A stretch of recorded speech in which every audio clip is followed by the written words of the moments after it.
Welcome to part 2 of my video series, Covariant Compactification, Progress Towards a Theory of Everything Fundamental. If you haven't yet watched part 1, you might want to do so before watching this, as it explains the motivation and conceptual structure for the theory. This talk is pitched at active physics researchers. However, there's plenty of material aimed at non-specialists on my website, Warped and Broken. If you'd like to support this physics research, you can do so by subscribing to my page on Patreon. There are currently 3 levels of subscription. The lowest level costs less each month than a cup of coffee or a pint of beer in many cafes and bars. In UK currency, just £4 plus VAT. With the second, at £15 per month plus sales tax, there's an option to be named on videos such as these.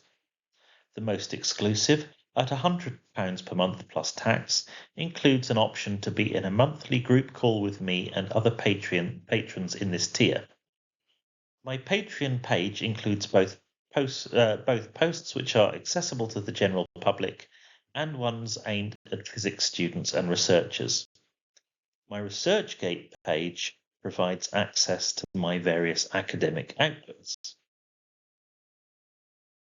This will eventually be one of a 5-part video series. I'll start with a quick recap of what we covered in part 1. The first section of the video explained the scientific motivation for the program of research which became covariant compactification. I provided a rapid-fire 9-minute summary of the findings as they seem to me at this point. I then moved on to the key high-level concepts of the theory, which are necessary to introduce at the beginning if you're to understand what follows in this videos and the ones to come. These weave together into a conceptual structure for the theory. I ended the video with a quick rundown of what's contained within the theory so far and what currently remains outside it. In this video, we'll look at diffeomorphisms on spacetime, tangent fields, and their covariant derivatives. We'll then move on to looking at product spacetimes and how certain components of the spin connection on these can be identified with gauge fields, and see 2 examples of this. In the final section, we'll derive 2 field equations for the tangent fields and look briefly at cosmological implications. Much of what's in this video is contained within 2 of my papers. Product manifolds as realizations of general linear symmetries, which was published in the International Journal of Geometric Methods in Modern Physics. Covariant compactification, a radical revision of Kaluza-Klein unification, due to be published in the 2025 Minkowski meeting volume. Links for these are contained in the description below this video.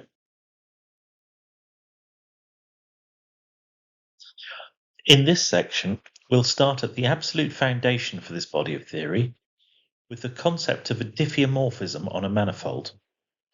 We'll look at diffeomorphic flows and their tangent fields, and the covariant derivatives of these fields.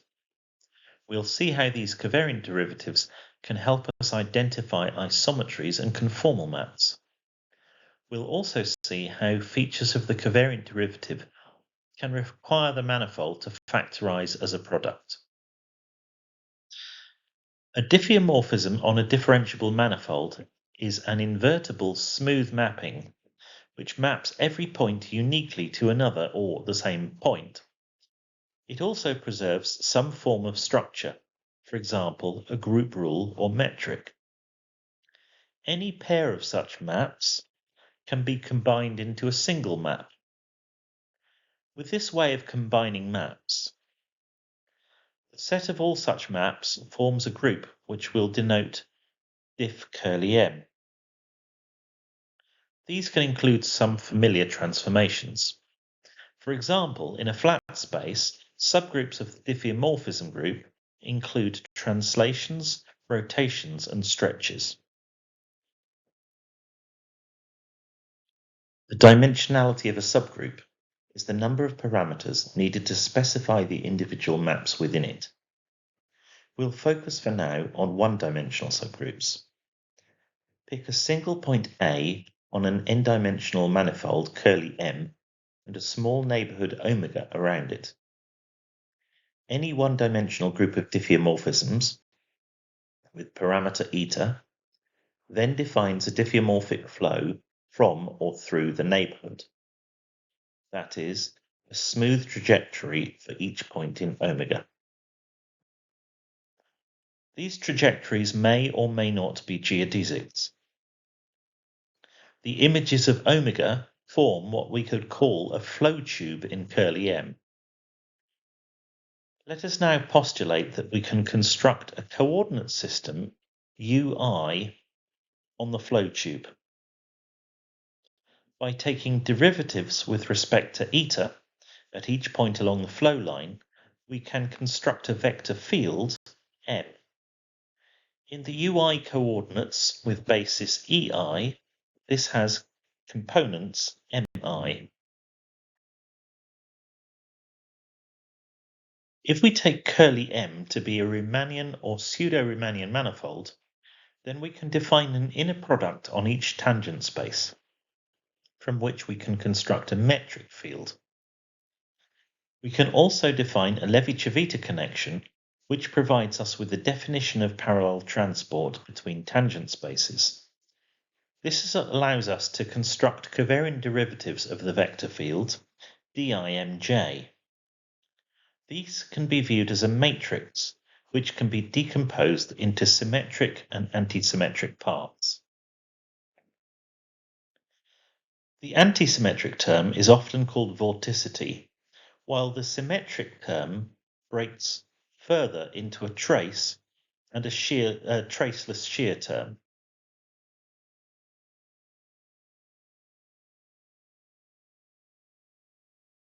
If the flow preserves lengths, M satisfies Killing's equation. If it scales lengths by a scalar field, the vector field satisfies the conformal Killing equation, so we see that the trace term is an expansion factor.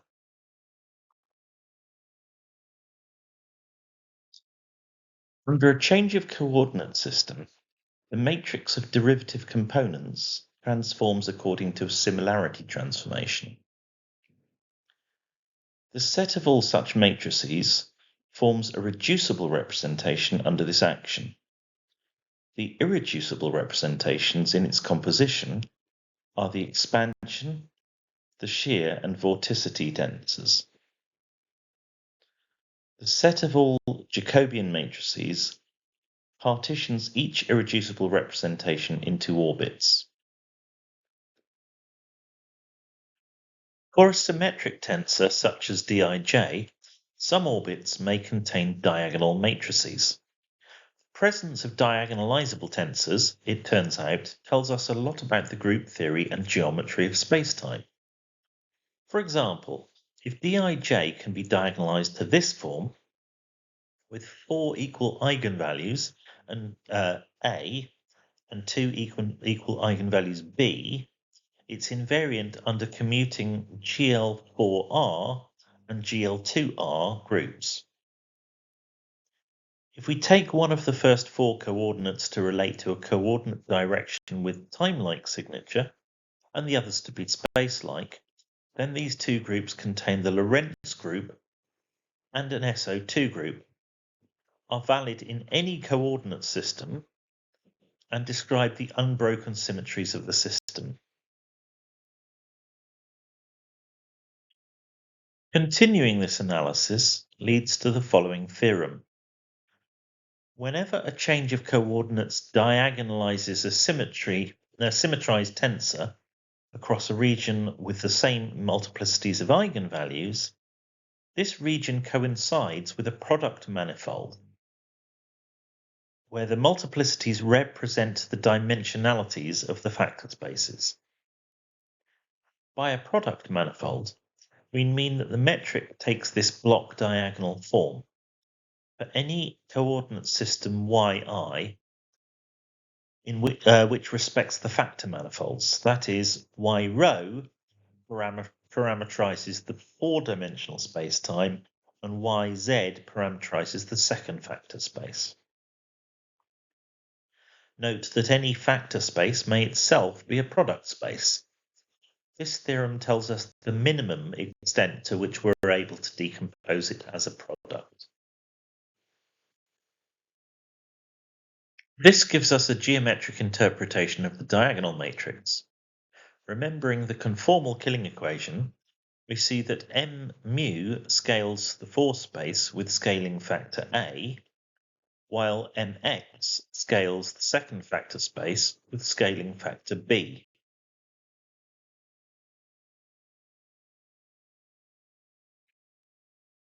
In this section, we describe how vectors and their covariant derivatives decompose on a product space. We consider two examples in which the covariant derivative describes coupling to an SUN gauge field. We also point out aspects of the strength of this gauge field and describe the decompactification limit. On product manifolds, we can decompose tensors in terms of the factor spaces. For example, for a six-dimensional spacetime with our breaking pattern, a 6-vector breaks into a 4-vector and a 2-component multiplet. Now, if we impose a generalization of the Kaluza cylinder condition that the metric on the 4 space doesn't vary with the yz coordinates, then the covariant derivatives for any vector field v with respect to the 4 space coordinates take these forms. If we then transform to a frame basis on the second factor space, the second equation becomes this. Here, the spin connection omega mu xy takes values in the SON-4 algebra and transforms as a gauge potential. For example, for n equals 7, with the appropriate assignments, we get this form for d mu vy.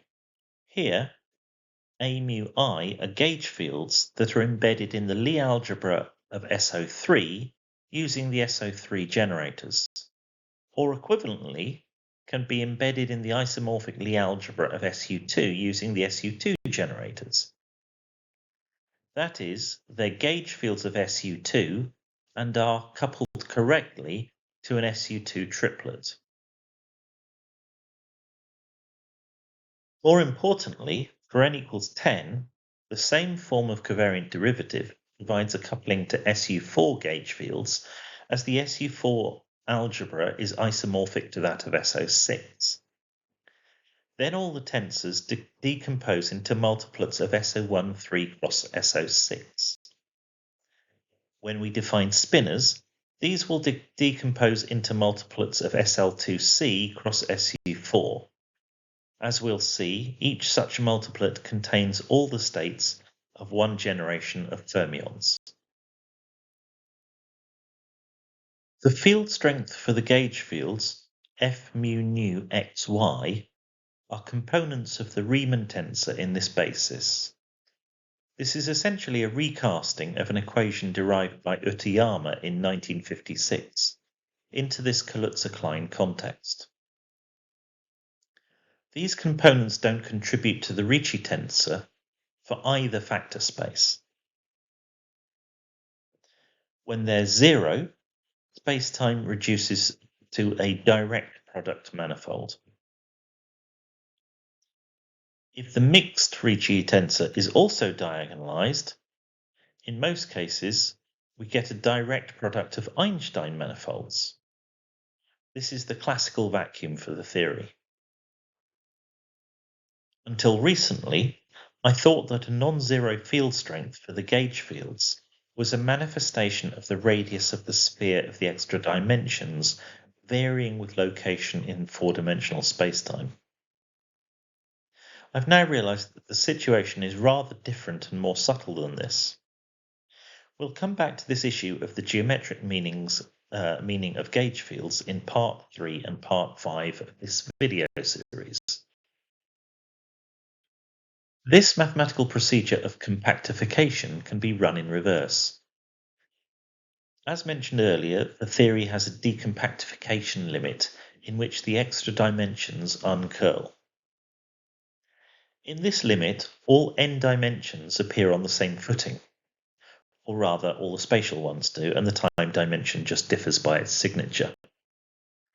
Hence covariant compactification. It's fully covariant in all n dimensions.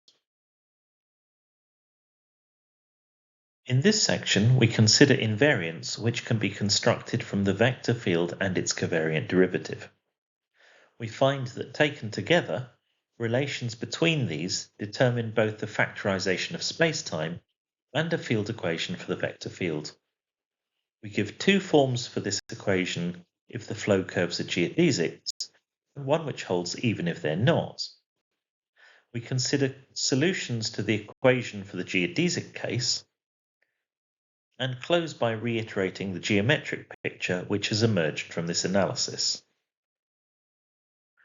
To develop a field equation, we note that we can form n independent algebraic invariants from the matrix Dij. The relations between these determine the characteristic equation of this matrix and hence its eigenvalues. These mean that they characterize how the spacetime factorizes. From M itself, we can only form one independent scalar, the square of its norm. The relationship between this and the quadratic term for D can be used to find the field equations for M, as we'll now see. As the algebraic invariants are all scalar fields, their ratios must also be scalar fields. So, for example, we can relate the trace of the square of dimj to the squared norm of M as shown here, or equivalently here. From this point, we could use the stationary action approach to derive a field equation. We integrate this expression over an arbitrary hypervolume. We then carry out a variation which vanishes on the hypervolume's boundary. This allows us to discard a boundary term, from which we deduce a classical field equation. But there's actually an even more fundamental equation than this. The principle of stationary action doesn't seem well motivated in this case, so instead, consider globally rescaling M. Then the two invariants we've just considered increase by the same factor. The ratio K is maintained. Then, by considering the variation in each term under this transformation, we can obtain a new equation. The left-hand side contains the left-hand side of the classical field equation as a factor. The right-hand side looks like the divergence of a current. Setting this current to 0 is simply a form of the geodesic equation. Thus we see that the classical field equation is only valid when the diffeomorphic flow trajectories are geodesics, while this equation is valid for any such flow. Such non-extremal paths occur in Feynman's sum over histories formulation of quantum theories. The classical field equation looks like an operator equation for Mi. With a second-order differential operator on the left, it's reminiscent of the Klein-Gordon equation. However, the differential operator carries information about spacetime geometry, just as the Einstein tensor does in the GR field equation. Observe Mi is contracted not with the first derivative acting on it, but the second. We can swap these using the commutator of covariant derivatives. This introduces the Ricci tensor, emphasizing the connection with GR. We'd now like to find the meaning of the scalar field k of y in 4D spacetime. We recall that the corresponding proportionality in GR is found by comparison with Newtonian gravity. And we use the same approach, starting with the four-dimensional part of the classical field equation. I've shown that this equation is the simplest generalization of the Poisson equation for gravity, which is consistent with both general covariance and the equivalence principle. Indeed, this was how I originally derived the field equation. From this, we find a simple proportionality between k and the vector field's density.